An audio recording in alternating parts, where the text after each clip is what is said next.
सेनेचे अध्यक्ष मान्य दिलीपजी भालसे, उत्तर विभागाचे अध्यक्ष मान्य नितीनजी केतकर, त्याचप्रमाणे उपस्थित मान्य विनायकराव देशमुख, उपमहापौर धनंजय जाधव, आमचे प्रदेश पदाधिकारी विश्वनाथजी कोरडे, निखिलजी वारे, सर्व उपस्थित पत्रकार बांधव आणि मित्र, प्रथमतः मी आपल्या सर्वांचं आजच्या ह्या पत्रकार परिषदेसाठी स्वागत करतो.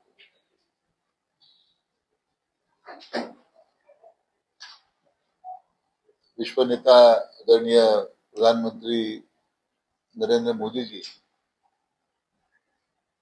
यांच्या नेतृत्वाखाली केंद्रामध्ये असलेल्या सरकारला 12 वर्ष पूर्ण होत आहेत आणि सर्वाधिक काळ प्रधानमंत्री राहण्याचं त्यांनी जो विक्रम मोडलेला आहे, मी आदरणीय प्रधानमंत्री मोदयांचं त्या जिल्ह्याच्या वतीने मनापासून अभिनंदन करतो.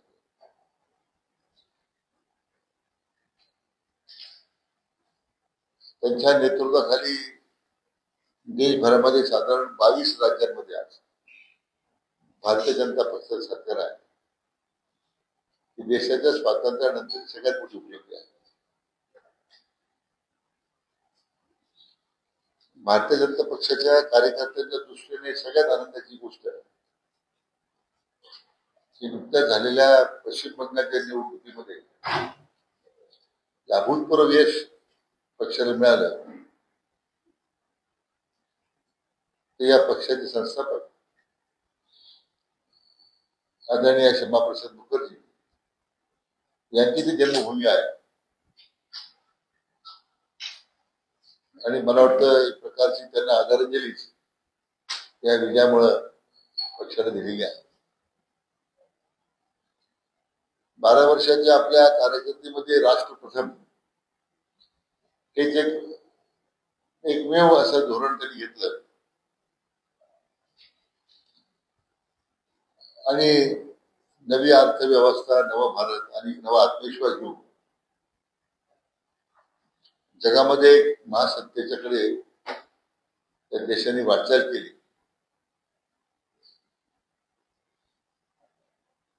आपल्या देशाला गर्व वाटावा इतकं काम आदरणीय प्रधानमंत्री मोदी यांनी केलेलं आहे.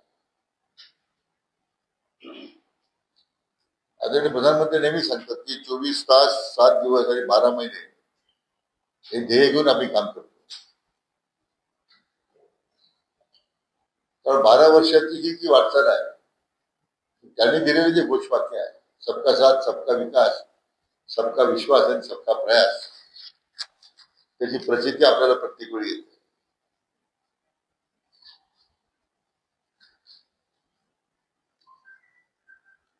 ना केवळ फक्त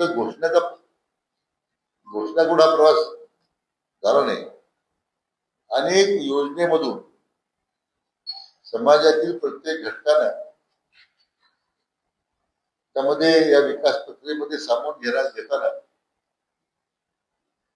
जी विकसित भारताची संकल्पना 2047 त्यांनी मांडलेली आहे, त्याची पायाभरणी मला वाटतं ती 12 वर्षापूर्वी त्यांनी केली आणि अतिशय अभिमान वाटावा अशा पद्धतीची वाटचाल सुरू आहे.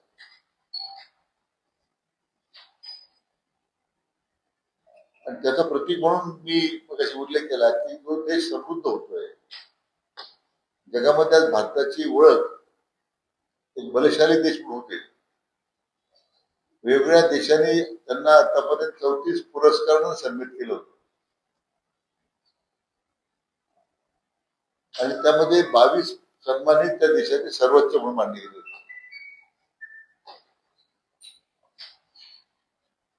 आणि जगाने आता त्याचं नेतृत्व मान्य केलेलं आहे. हे आता निर्वात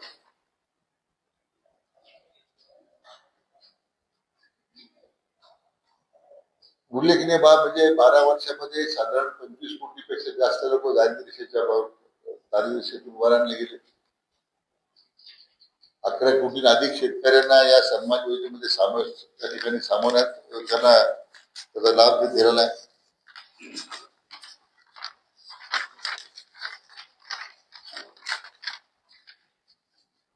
अशा वेगवेगळ्या मग किसान क्रेडिट योजना आहे, जनधन योजना आहे, आयुष्यमान भारत तर देशाच्या करता एक मोठी गेम चेंजर ठरली. 5 लाखापर्यंतच्या सगळ्याच देशाच्या नागरिकांना आज औषधोपचार करता एक मोठं त्यांना आधार मिळाला. प्रधानमंत्री सुरक्षा विमा योजना आहे, प्रधानमंत्री आवास योजना आहे, मागे त्याला घर देण्याची प्रक्रिया सुरू आहे. पीएम स्वनिधीची विश्वकर्मा योजना आपण राबवतोय. लखपती दिदी त्यांची फार मोठी त्याची उपलब्धी आहे. आज 3 कोटीपेक्षा जास्त लखपती दिदी देशभरामध्ये आज उभे राहत आहेत.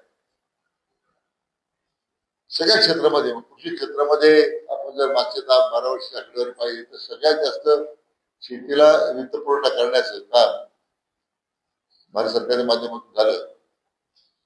आणि कृषी उत्पादनामध्ये सुद्धा देशाचा अग्रगण्य देश म्हणून आज जगामध्ये आपण त्या ठिकाणी देशाला आज ओळख मिळते. मग दूध उत्पादन असेल, फळांचं उत्पादन असेल, सगळ्या क्षेत्रामध्ये त्यांनी केलेलं जे काम आहे ते मला वाटतं आज आपल्या सगळ्यांच्या समोर आहे. मागच्या जर आपण 5 वर्षाचे 7 वर्ष आकडे जर पाहिले मला माहिती आपण किती लोकांनी त्याचा माहिती घेतली. परंतु शेतीमालाचे भाव आहे ते किती पटीने वाढले हे सांगण्याची गरज नाही. मला वाटतं प्रत्यक्ष बाजारातूनच आपल्याला ती माहिती मिळेल. मी आकडेवारी सुद्धा द्यायला तयार आहे. म्हणून मला वाटतं या सगळ्या मध्ये सर्वसमावेशक आणि सर्वसामान्य माणूस आणि शेतकरी तर केंद्रबिंदू म्हणून या योजनेची आखणी केली गेली. योजनेची आखणी केली नाही, प्रत्यक्ष अंमलबजावणी झालेली दिसते आपल्याला. आज नदीवर प्रकल्पामध्ये संपूर्ण देशभरामध्ये त्याला एक वेगळं दुष्काळमुक्त देश करण्यामध्ये त्यांनी घेतलेला पाऊल आणि विशेष करून पर ड्रॉप मोर क्रॉप ही संकल्पना त्यांनी आणलेली आहे.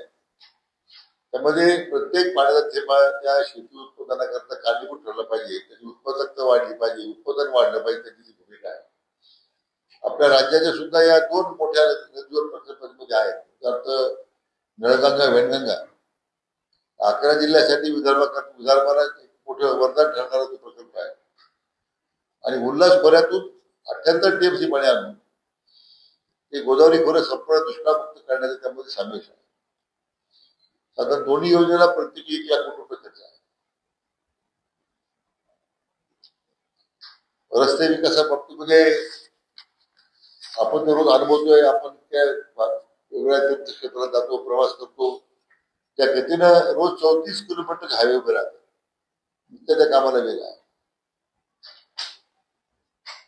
रेल्वेचं आधुनिकीकरण झालं ते आता आपल्या साधारण नगर मनमाडचं आपण 2 मनमाड पाहिलं, चौपदरीकरण अनेक वर्षी मागणी होती, आता ती जवळजवळ पूर्ण झाली. वंदे भारत आता बहुतांशी राज्यांना राज्याच्या मुख्यालयाला जोडले जात आहेत. नवीन वेगवेगळ्या आधुनिक प्रणाली आणून अपघाताचं प्रमाण कमी करण्याचा प्रयत्न त्यामध्ये आहे. विमान सेवेमध्ये आज मोठ्या प्रमाणात वाढ झाली. जगामध्ये 3ऱ्या क्रमांकाचा देश आज देशांतर्गत विमान वाहतुकीमध्ये आज आपल्या देशाचा नंबर लागला. अशा अनेक बाबी आहेत त्या तुम्ही आता नोट मला आपल्याला दिलेली. मला डिजिटल क्रांती आहे, उद्योग क्षेत्रातली गुंतवणूक आहे, व्यापार क्षेत्रामध्ये देशाची आज भरारी होते. आणि आज खरं म्हणजे ई पेमेंट जो आपण त्या ठिकाणी गेटवे तयार केलेला आहे, माझी आकडेवारी आहे, ई पेमेंट गेटवे मध्ये आतापर्यंत युपीआय अंतर्गत 12 वर्षामध्ये 314 लाख कोटीचा अभूतपूर्व अशा प्रकारचे व्यवहार झाले. 314 लाख कोटी. आज देशात मी आज काल माहिती घेत होतो, जवळजवळ 74% पेमेंट आता युपीआय मार्फत. ट्रान्सपरन्सी आली, काळा बाजार रोखला गेला. संरक्षण क्षेत्रामध्ये आज मोठी क्रांती उभी राहते. आज आपल्या जिल्ह्यामध्ये डिफेन्सला उत्तर प्रदेश आणि मला वाटतं तामिळनाडू हे मोठे संरक्षण हब तयार होत आहेत. पण राज्यामध्ये नागपूर, शिर्डी, अहिल्यानगर आणि सिंधुदुर्ग, मला वाटतं रत्नागिरी, तिथे मोठे डिफेन्स क्लस्टर उभे राहत आहेत. टप्प्याटप्प्याने मला वाटतं पुढच्या 2 वर्षामध्ये आपल्या अहिल्यानगरचा विचार केला तर या डिफेन्स क्लस्टरमुळे किमान 10 ते 15,000 तरुणांना रोजगार मिळेल असा मी प्राथमिक अंदाज केलेला आहे. आता 14 साली ज्यावेळी सरकार सत्तेवर आलं त्यावेळी 500 स्टार्टअप होते. तर आता या 12 वर्षामध्ये साधारण 1.5 लाख स्टार्टअप झाले. देशात जगाच्या पाठीवर सगळ्यात जास्त स्टार्टअप असणार आपला देश आहे. सांस्कृतिक आध्यात्मिक वारसा त्यांनी जोपासला.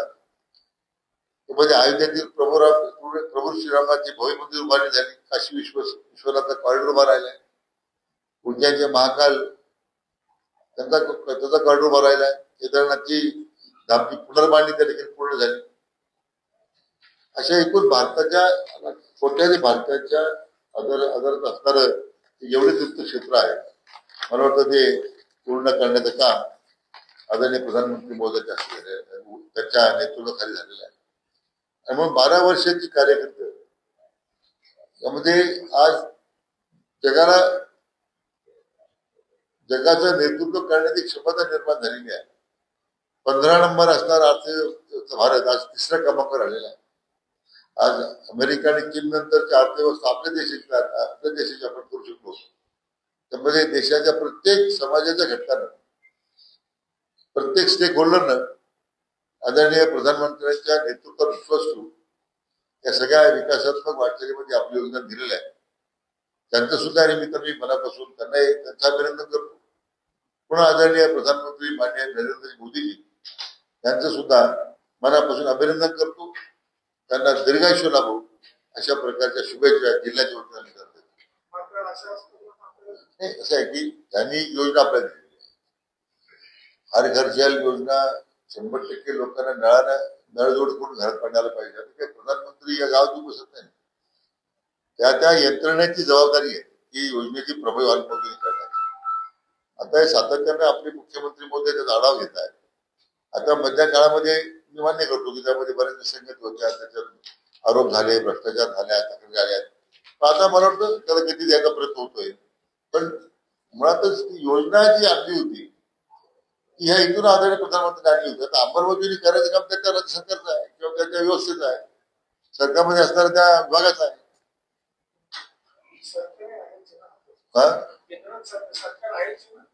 केंद्र पैसे देतो त्याला.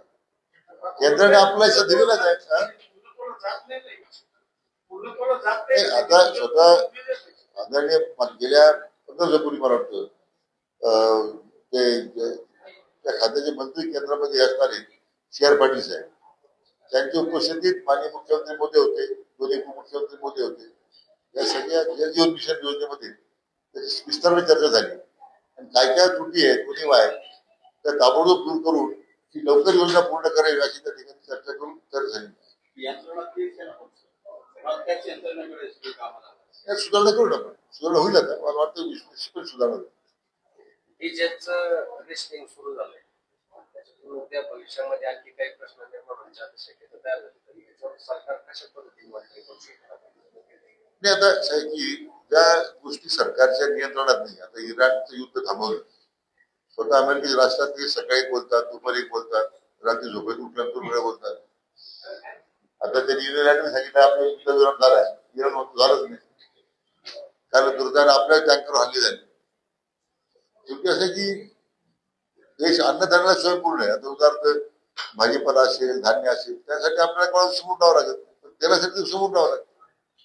आपण नाही, संपूर्ण एवढा प्रगत जपान देश सुद्धा हातबल झालेला आहे. तर त्यांना सुद्धा 30% तिकडे द्यायचं येत होतं, स्टेट ऑफ हॉर्मोज म्हणून. बहुतांशी जगभरामध्ये त्याची पडसाद मोठा आहे. मला वाटतं सगळे जर काहीतरी आजच्या बातम्या जर पाहिल्या पण अशा देखील तर दिसते.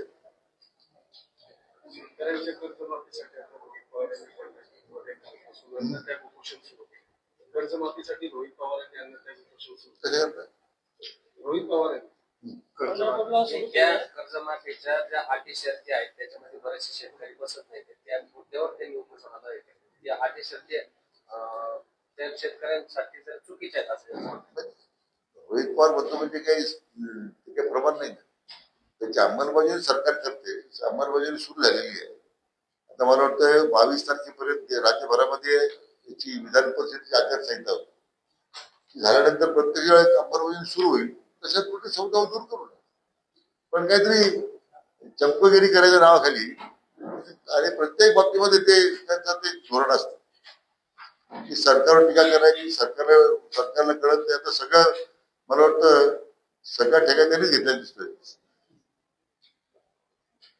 सर विरोधकांच्या मध्ये मोदी सरकारचा 12 वर्षाचा काळ हा लोकशाही कमकुवत ठरणारा काळ असं म्हटलं जातं. 22 राज्य सत्ता आहे. लोकशाही बळकवण्याचंच कारण आहे. पश्चिम बंगालमध्ये एकच सत्ता आहे. तिथे आज बांगलादेशी घुसखोरी करण्याचं मोठं काम टीएमसी करत होतं 15 वर्ष. साधं सीमा सुरक्षा दल बॉर्डर सिक्युरिटी फोर्सला जमीन पाहिजे फेन्सिंग करायला, ते देतो सरकार. विशाल बंगला निर्माण करण्याचा ममता बॅनर्जी प्रयत्न होता बांगलादेशमध्ये पश्चिम बंगाल सामील करून, अशी चर्चा आहे. आता अशा लोकांच्या आरोपाला कोण काय तथ्य आहे? मला वाटत नाही की तिथे फार लक्ष द्यायची गरज आहे. लोकांचा जनतेचा उत्साह आदरणीय प्रधानमंत्र्यांच्या वरती आहे. मला वाटतं स्वाभाविकपणे जे त्या सरकारला जमलं नाही ते शल्य असल्यामुळे, ते शल्य कुठेतरी येतात त्यांना गोष्ट त्याच्यामुळे टीका होती सरकार. मोदी सरकारमध्ये जे आंतरराष्ट्रीय पातळीवर भारताची प्रतिमा उंचवण्याचं काम झालंय, मात्र संबंध सुधारले असं म्हणता येईल का? कारण जर अमेरिका आपल्या उत्पादनावर टेरिफ वाढवते तर संबंध सुधारले का? मला आंतरराष्ट्रीय प्रश्नामध्ये मला काही फार त्याच्यात हे नाही बोलायचं मला अधिकार. पण जे माध्यमातून आम्ही पाहतोय वाचतो त्यातून सध्याच्या जागतिकीकरणामध्ये इतकी अस्थिरता आहे. रशिया युक्रेनचं युद्ध सुरू आहे, इकडे अमेरिका इराणचं युद्ध सुरू आहे, इकडे आता व्हेनेझुएलाच्या राष्ट्राध्यक्ष तरी होणार नाही. आता क्युबाची नाकेबंदी करून लोक भिकायला लागले क्युबाच्या, तिथे तर काहीतरी तडजोड सुरू आहे. आता जागतिक राजकारणामध्ये जे काही ध्रुवीकरण सुरू आहे त्याचे पडसाद स्वाभाविक आपल्या देशावर होणार आहे. प्रतिमा उंचावली याचा फटका आपल्याला नाही, मला वाटत नाही. उलट प्रतिमाजी देशाची उंचवली त्यामुळे आदरणीय प्रधानमंत्री दरारच आहे म्हणून आज देशाकडे वाढवण्याचा पाहिजे मजबुरी करत.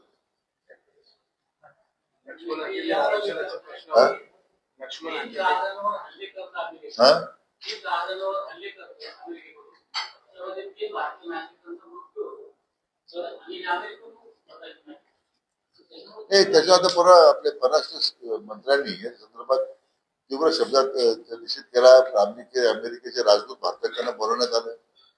मी तिथे इतक्या जहाज आहेत त्या स्टेट हॉर्मोज मध्ये, पण तो दुर्दैवी प्रकार होता. त्याचा निषेध आपल्या देशात नव्हता अमेरिकेने. विधान परिषद निवडणुकीमध्ये फडणवीसांनी सुद्धा आरोप केलाय माझ्यावरती दबाव आणून अर्ज मागे घ्यायला आणि ती सही सुद्धा आवाजलेली असल्याने कोणाला तिला देखील पाहते त्याची व्हिडिओ रेकॉर्डिंग सगळं त्यांनी काय काय त्याचे त्यासमोर व्हिडिओ समोर बोललेले आहेत ते सगळे व्हिडिओग्राफी झाली त्याची. काही अशी मोगम नाही आहे. आपण बोलतोय एका बाजूला की भाव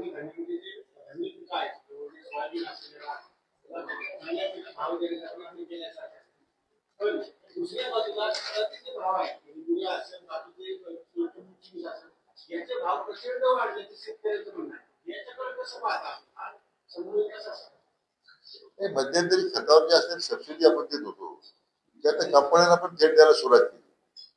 त्यामुळे आता जे पेट्रोलियम पदार्थ भाव वाढले आणि सगळे जे फर्टिलायझर आहेत हे त्या पेट्रोलियम पदार्थावर अवलंबून आहे. त्याचा स्वाभाविकपणे त्याचा फटका बसलेलाच आपल्याला.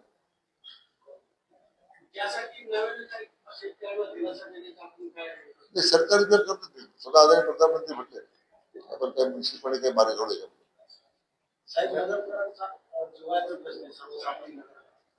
महानगरपालिकेने ठिकठिकाणी नो पार्किंग झोन केलेला आहे.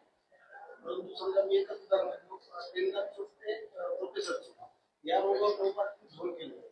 तिथे मोठमोठ्या कमर्शियल बिल्डिंग तिथे जर सर्वसामान्यांनी त्यांच्या बिल्डिंगमध्ये आला त्यांनी गाडी लावली तर तिथे गाडी ठेकेदाराच्या मार्फत उचलली जाते आणि त्यांना 780 ते 790 समजा 800च्या आसपास.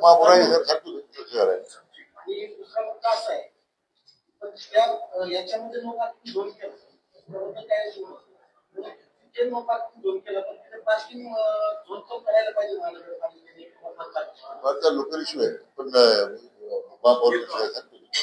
स्वतः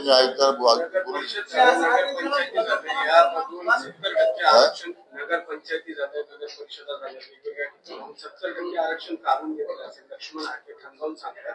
त्यांनी मुख्यमंत्र्यांना आव्हान पण दिले जर मुख्यमंत्री नाही म्हणत असेल तर त्यांनी समोर मुख्यमंत्री आव्हान दिलं ना. लक्ष्मण हाके खाली आव्हान देतच म्हणा हाकेचे हात कोणी ऐकायचा आणि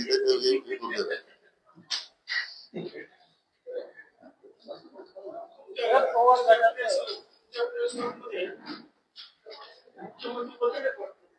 कोण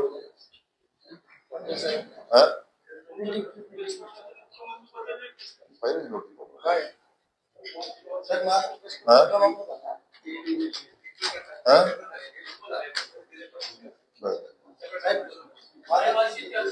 समजून थोडं झालं असेल तर ते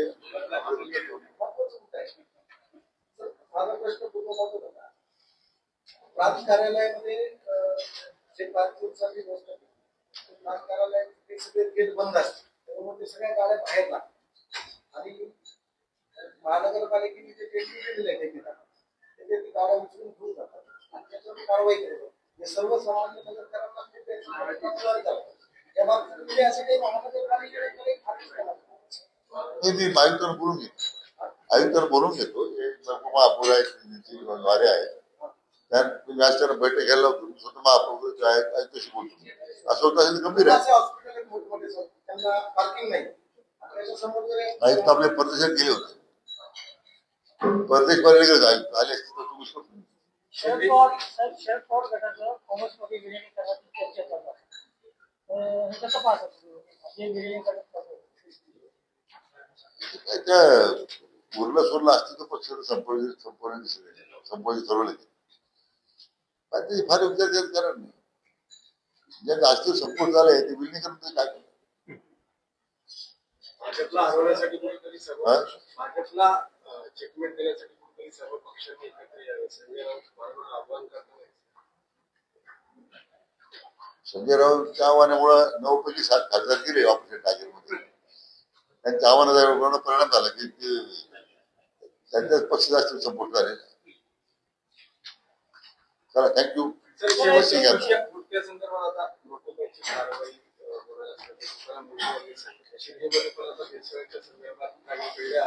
तुकाराम मुंडेची कारवाई त्यांनी स्वतःच करतो. त्यांनी जी काही पावलं उचललेली आहेत याच्यामध्ये विशेष दुधाच्या भेसळीतलं जे मोठं आपल्याकडे मोठा रोग झाला त्या भेसळ दुधापासून मग भेसळी पदार्थ झाले त्यांनी जी कारवाई सुरू केली त्याचा आम्ही स्वागत करतो. अशाच पद्धतीने गुटखा वगैरे ज्या पद्धतीने आपली पदार्थ सध्या लोक प्रचंड उत्पाद चालू आहे. पाथर्डी शेवगामध्ये तर रोज 50 रुपये गाड्या खाली होतात. इतकी मोठी तिथं अनधिकृत गुटख्याच्या फॅक्टरी आहेत. त्याला जिल्ह्याच्या पोलिसांनी लक्ष घालण्याची गरज आहे.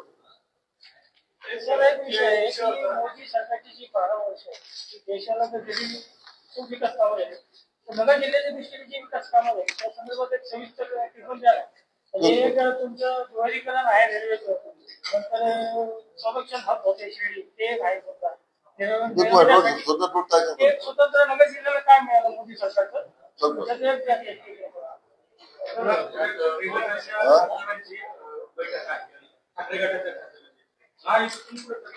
ऑपरेशन टायगर राबवलं जाणार त्यामुळे घाबरलेले दिसते आणि त्यामुळे उद्या बैठक अशी राजकीय चर्चा आहे. त्यांनी बैठकीमध्ये किती लोक हजार असतात उद्या त्या बैठकीमध्ये लक्षणीय उपस्थिती आहे. दुर्गाला नशीब आहे ती नशीब. हा? उभाटाचे लोक सांगतायत मागच्या वेळी गेल्या का माहिती मी स्वतः सांगितलं तर बरं झालं. महायुतीत गेल्या का माहिती हा? उभाटावाले सांगतात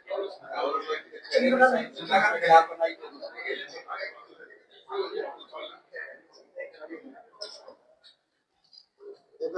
साहेब एक प्रश्न होता की एकनाथ शिंदे शिवसेनेकडून सध्या ऑपरेशन टायगर राबवलं होते त्यात काही खासदार जाण्याची शक्यता आहे नगर जिल्ह्याचे डॉक्टर वास्तवे त्यांचं नावही चर्चेत आहे दुसरीकडे माजी खासदार सुजय विखेंनी म्हटले की त्यांचं स्वागत आमच्याकडे आहे परंतु पाहिलं राष्ट्रवादी संघटनेमध्ये पाटील तालुक्यातील भाजप आणि शिवसेना एकनाथ गटाचे काही कार्यकर्ते राष्ट्रवादी अजित पवारांना सामील झाले राहुल भाऊ यांनी नाही मला वाटत नाही कोणी स्पर्धा आहे म्हणून प्रत्येक पक्ष आपापल्या स्वतःचा पक्षवाढीसाठी प्रयत्न करतोय त्यामुळे त्याच्यामुळे काही स्पर्धा असे काही स्पर्धा होते असं काही नाही.